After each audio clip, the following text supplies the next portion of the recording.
How To Doom. This is the first episode of my series of video tutorials for Dr. Doom in Ultimate Marvel vs. Capcom 3. My name is Tangrowth, and in today's episode we're going to discuss Dr. Doom's movement and how to use it effectively. So let's get started. Dr. Doom, eh?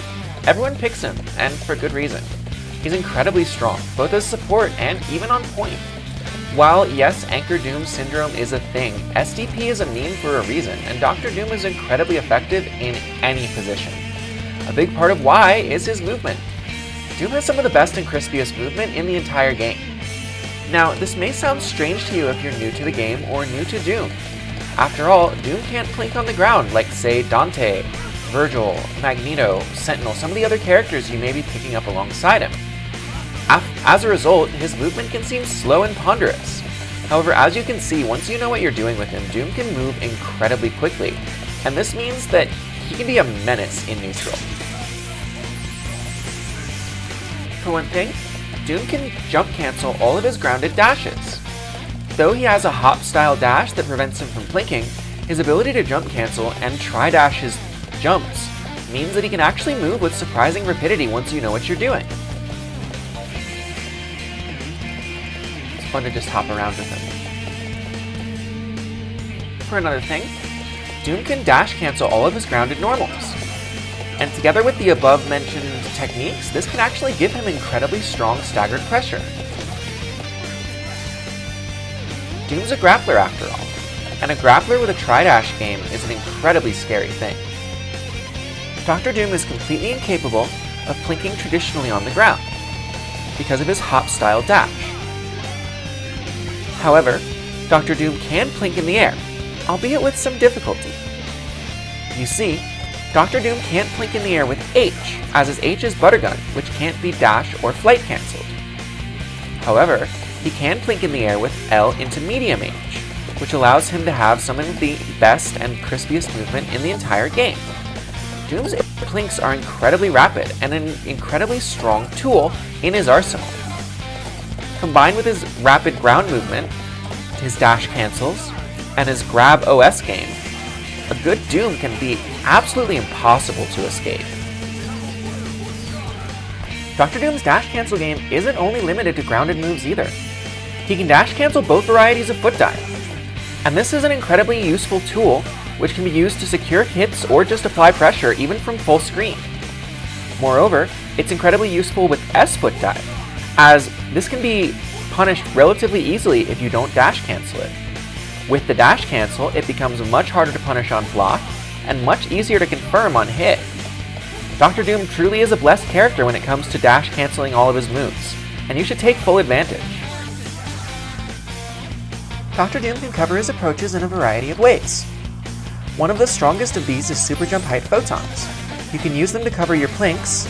You can also use them to super jump height photons, then immediately do this.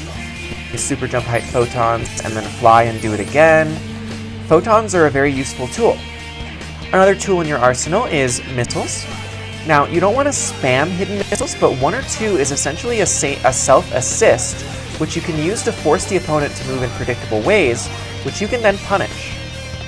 So that sort of follows into the point that I'm trying to make in general, which is, unless you are dealing with a end of the clock situation where you have to win right now, you rarely want to approach with Dr. Doom, at least incautiously.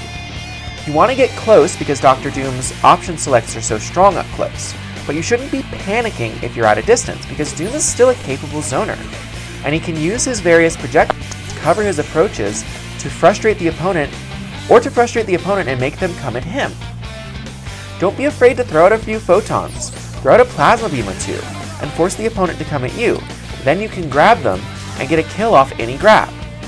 Another potent tool in Doom's arsenal, if you have 2 meters or more, and have a hyper that works for it, is Team Hyper Combo. You can often catch the opponent pressing a button, and then use it to approach even from full screen. This works especially well with very long duration hypers like Dante's, Amaterasu's, or Rocket Raccoon's, but there are a variety of supers that it works with, and some of them even give you a full combo afterward. In general, Doom works with a lot of the best support in the game, but he really likes slow, lingering assists which he can use to cover his approaches, which can be a little bit linear otherwise. He can also use them to mix the opponent up with his incredible crossover tri-dash game.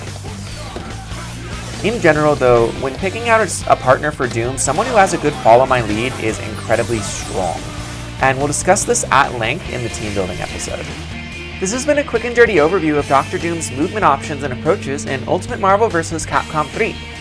Doom has some of the best and crispiest movement in the game once you understand how to use it, but he does have certain idiosyncrasies that can make his approaches a bit linear if you're trying to just dash in mindlessly.